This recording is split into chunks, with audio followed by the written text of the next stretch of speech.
এক অদম্য মুসলিম নারীর ত্যাগেই আজকের লামিনে ইয়ামাল। মাত্র ১৯ বছর বয়সে স্পেনকে বিশ্ব চ্যাম্পিয়ন করে বিশ্বকাপের ট্রফি হাতে উঁচিয়ে ধরেছেন। ইতিহাস লিখে হয়ে উঠেছেন কোটি তরুণের অনুপ্রেরণা। কিন্তু এই সাফল্যের পেছনে শুধু প্রতিভা বা কঠোর পরিশ্রমই ছিল না, এর পেছনে লুকিয়ে আছে এক মুসলিম নারীর অবিশ্বাস্য ত্যাগের গল্প। সেই নারী আর কেউ নন, ইয়ামালের দাদি Fatima রুমানি।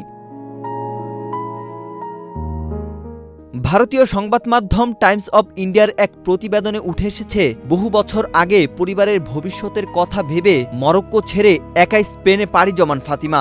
Gold's Gym across 30 plus countries with over 700 plus locations worldwide. Train anywhere, belong everywhere. সঙ্গে ছিল না কোনো বৈধ কাগজপত্র, ছিল না অর্থ বা নিশ্চিত আশ্রয়। তবু সন্তানদের সুন্দর ভবিষ্যতের কথা ভেবে তিনি থেমে থাকেননি। স্পেনে পৌঁছে দিনের পর দিন একাধিক শিফটে কাজ করেছেন তিনি। নিজের কষ্ট ভুলে তার একটাই লক্ষ্য ছিল, মরক্কোয় থাকা সন্তানদের স্পেনে নিয়ে আসা। দীর্ঘ সংগ্রামের পর তিনি সেই স্বপ্ন পূরণও করেছেন।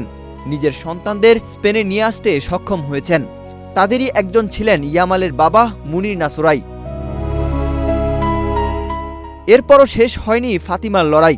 ইয়ামাল যখন ছোট তখন তার বাবা মায়ের বিচ্ছেদ ঘটে। পরিবারের কঠিন সেই সময়ে আবারও ভরসার নাম হয়ে ওঠে ইয়ামালের দাদি ফাতিমা। তিনি শুধু নাতিকে আগলে রাখেননি, তাকে বিপথে যেতে দেননি। রকাফুন্দার কঠিন পরিবেশের মধ্যেও ফুটবলের প্রতি মনোযোগ ধরে রাখতে প্রতিনিয়ত উৎসাহ দিয়েছেন। পেশাদার ফুটবলের সাফল্য পাওয়ার পরও ইয়ামাল নিজের শৈশব ও দাদির অবদান ভুলে যাননি। মাঠে গোল করার পর তিনি আঙুল দিয়ে যে ৩০৪ সংখ্যাটি প্রদর্শন করেন, তা মূলত রকাফুন্দা এলাকার পোস্টকোড এর প্রতি ভালোবাসার প্রতীক। বিশ্বজয়ী হওয়ার পরও তিনি ভুলে যাননি নিজের শেখর। আর সবচেয়ে অবাক করা বিষয় হলো, ফুটবলে সফল হওয়ার পর নিজের উপার্জনের অর্থ দিয়ে সেই রকাফুন্দাতেই দাদি ফাতিমার জন্য একটি বাড়ি কিনে দিয়েছেন ইয়ামাল।